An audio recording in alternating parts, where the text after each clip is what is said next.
Kami selalu bersarapan di Medan Selera, Stadium Perak. Pagi ini saya berkesempatan merasa ketupat masakan Cina. Lazat, sedap dan harga. Kalau orang Cina biasa dia panggil, dia namakan dia, biasa orang Cina panggil Chang ataupun Pak Chang.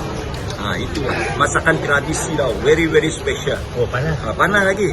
Di dalam tu dia special tu di dalam inti tu. Inti dalam tu ada 6 jenis bahan. Inti ayam, kacang putih, udang kering, mata telur masin, buah perangan dengan cendawan. Jikalau kena semua dalam satu ni. Jikalau kena dekat kita tu very special. Dia ada jawapan tu. Kalau tak kena Apa saya mau makan. Tapi pasti. Terima kasih ya. Saya buka apa nama ni?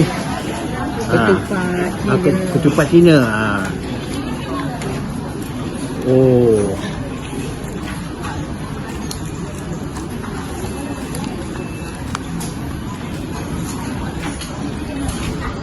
Kita tu berasa lah. Sebab dia mengalah. Dia tolong. Macam.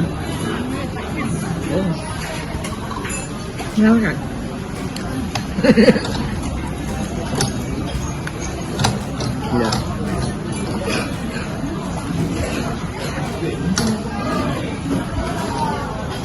Boleh rasa memang sedap.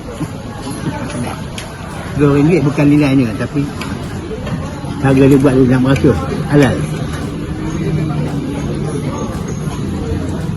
Adik, mana rasa adik? Adik.